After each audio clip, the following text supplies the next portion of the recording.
Hyderabad public స్కూల్లో SC ST విద్యార్థుల అడ్మిషన్ల నిలిపివేతపై RS Praveen Kumar గారు నిప్పులు చెరిగారు. బకాయిలు చెల్లించకుండా ప్రభుత్వం పేద బిడ్డల చదువును నాశనం చేస్తుందని ఆయన ఆరోపించారు. మీ నాయకులు మీ పిల్లలు గొప్ప స్కూల్లో చదివితే చాలు, కానీ పేద పిల్లలు చదువుకోకూడదా అని ఆయన ముఖ్యమంత్రిని నిలదీశారు. ఎస్సీ ఎస్టీ బిడ్డలకు, ఓబీసీ బిడ్డలకు తీవ్రమైన అన్యాయం జరుగుతూ ఉన్నది. దీనికి చక్కటి ఉదాహరణే ఈ హైదరాబాదు పబ్లిక్ స్కూల్ అడ్మిషన్ల విషయం.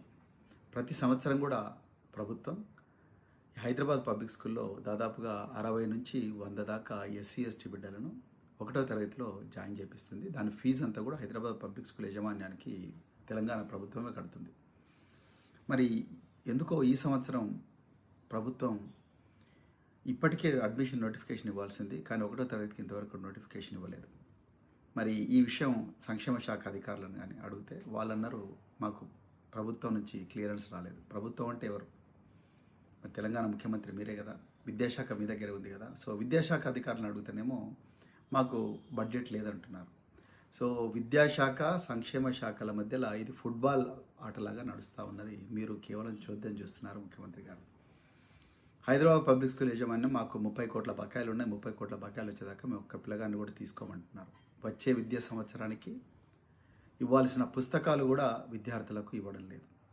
మరి పిల్లలు ఏం చదవాలి, ఎట్లా చదవాలి? ఈ పిల్లలు మరి హైదరాబాద్ పబ్లిక్ స్కూల్ అడ్మిషన్ మీద గంపెడు ఆశలు పెట్టుకున్న ఎస్సీ ఎస్టీ తల్లిదండ్రులు వాళ్ళ పరిస్థితి ఏంటి? దాని గురించి ఎప్పుడైనా మీరు రివ్యూ చేసిన ముఖ్యమంత్రి గారు? మీ సంక్షేమ శాఖ మంత్రి గారు ఎప్పుడైనా రివ్యూ చేసిండా? మీరు చేయలేదు.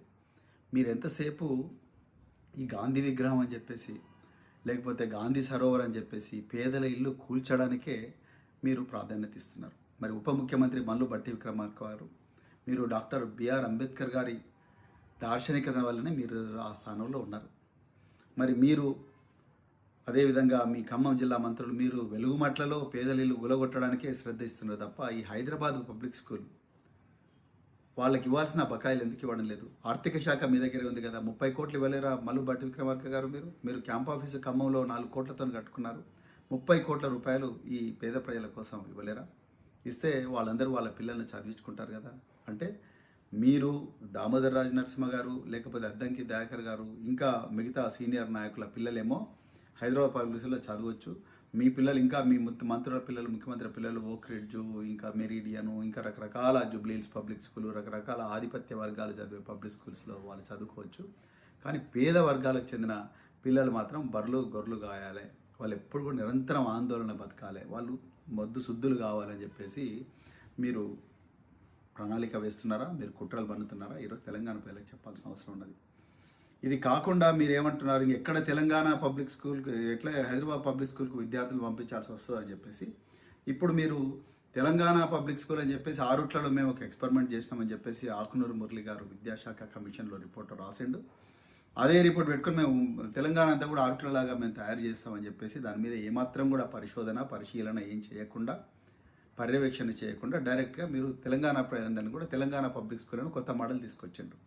మరి తెలంగాణ పబ్లిక్ స్కూల్ మోడల్ మరి హైదరాబాద్ పబ్లిక్ స్కూల్ మోడల్ ఏం కాదు. హైదరాబాద్ పబ్లిక్ స్కూల్ మరి పోతూనే ఉన్నారు కదా మీ పిల్లలందరూ హైదరాబాద్ పబ్లిక్ స్కూల్ పోవాలి. మాకేమో కనిపించని ఈ గ్రామీణ ప్రాంతాల్లో ఉండే మరి తెలంగాణ పబ్లిక్ స్కూల్లో మరి మా పిల్లలు చదువుకోవాలి అరకొర వసతులతో. సో ఇది ఈరోజు విద్యాశాఖ పరిస్థితి. అందుకొరకే నేను బీఆర్ఎస్ పార్టీ తరఫున డిమాండ్ చేస్తున్నా, కేసీఆర్ గారి పాలనలో ఇట్లాంటి ప్రమాదం ఎప్పుడు జరగలేదు, ఇట్లాంటి ఆందోళన ఎప్పుడు రాలేదు తల్లిదండ్రులకు. కానీ ఈ రేవంత్ రెడ్డి గారు వచ్చిన తర్వాతనే ప్రతి వర్గం కూడా ఆందోళనకు గురవుతుంది. ముఖ్యంగా ఎస్సీ ఎస్టీ వర్గాలకు, బీసీ వర్గాలకు, మైనారిటీ వర్గాలకు చెందిన తల్లిదండ్రులు విపరీతమైన ఆందోళన. వాళ్ళ పిల్లలకు రేపు ఏమవుతుందో, పిల్లలు అసలు సజీవంగా వస్తారా స్కూల్కి పోయి, రారా అన్న భయం అనేది ఉన్నది. ఇప్పుడు హైదరాబాద్ పబ్లిక్ స్కూల్ అడ్మిషన్స్ అర్జెంటుగా మీరు స్టార్ట్ చేయాలి. అదేవిధంగా వచ్చే విద్యా సంవత్సరానికి పుస్తకాలు కూడా అర్జెంటుగా ఇవ్వాలని చెప్పేసి బీఆర్ఎస్ పార్టీ డిమాండ్ చేస్తూ మరొకసారి తెలంగాణ ప్రజలందరికీ కూడా జై తెలంగాణ.